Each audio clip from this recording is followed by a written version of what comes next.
نامہ رازیہ کہتے ہیں جب گدڑ کی شامت آتی ہے تو وہ شہر کا رخ کرتا ہے، مگر جب میاں کنجوس کی شامت آئی تو ان کی بیوی نے ان سے آموں کی فرمائش کر دی۔ میاں کنجوس کا اصل نام حامد خان تھا، مگر محلے کا ہر چھوٹا بڑا کنجوس کی وجہ سے ان کو میاں کنجوس کہتا تھا۔ خیر، میاں کنجوس نے فرمائش سن تو لی، پھر بہت ہمت کر کے اپنے صندوق میں سے کچھ پیسے نکالے اور بہت شان سے اپنی جیب میں رکھ کر بازار کا رخ کیا۔ سب سے پہلے ایک آم والے کے پاس پہنچے اور دام معلوم کیا تو پتہ چلا 150 روپے کلو ہیں۔ یہ سنتے ہی میاں کنجوس کانوں کو ہاتھ لگاتے ہوئے بولے، ارے بھائی، اتنے مہنگے کچھ تو کم کرو۔ یہ سن کر آم والے نے جواب دیا، اس سے سستے لینے ہیں تو آگے جاؤ۔ میاں کنجوس فوراً آگے چل کر دام دریافت کرنے پر معلوم ہوا کہ آم 150 روپے کلو ہیں۔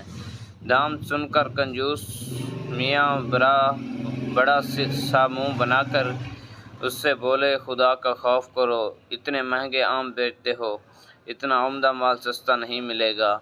آم والے نے کہا۔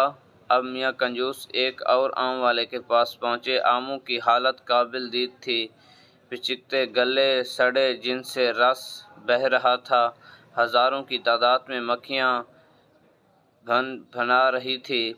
میاں کنجوس نے پوچھا، بھائی آم کیا کلو دیے ہیں؟ آم والے نے جواب دیا، سب سے سستا لگایا ہے، صرف 80 روپے کلو۔ میاں کنجوس غصے سے جھنجھلائے اور بولے، اتنے خراب آم 80 روپے کلو؟ آم والے نے کہا، بابو جی، اس سے سستا آم کہیں نہیں ملے گا۔ ہاں، آپ کو مفت چاہیے تو وہ سامنے کنویں پر آم کا درخت لگا ہے، وہاں سے توڑ لو۔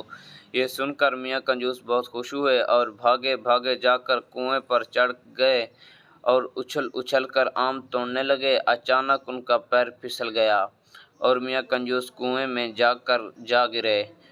وہ تو خیر ہوئی کہ کنواں خشک تھا، مگر میاں کنجوس گرتے ہی اٹھ کھڑے ہوئے اور کپڑے جھاڑ کر کنویں میں پڑے ہوئے آم اٹھا کر جھولی میں بھرنے لگے۔ مگر جب اوپر نظر اٹھائی تو بہت پریشان ہوئے کہ اب کنویں سے کس طرح نکلا جائے۔ یہ خیال آتے ہی میاں کنجوس لگے چیخنے چلانے۔ اس وقت ادھر سے ایک گاڑی والا گزرا۔ اس نے جب یہ آوازیں سنی اور میاں کنجوس کو کنویں میں دیکھا تو اسے رحم آ گیا اور اس نے اپنے گھوڑے گاڑی کا رسا نکالا اور کنویں کے اندر لٹکا کر اوپر سے رسا مضبوطی سے پکڑ لیا اور کہہ کر رسا پکڑ کر آ جائیں۔ میاں کنجوس نے ایسا ہی کیا، مگر ابھی ذرا سا ہی چڑھتے تھے کہ گھوڑا گاڑی والا ان کا وزن نہ سہہ سکا اور دھڑام سے کنویں میں آن گرا اور میاں کنجوس دوبارہ کنویں میں پریشان ہو کر چلانے لگے۔ ان کے ساتھ گھوڑا گاڑی والا نے بھی چلانا شروع کر دیا۔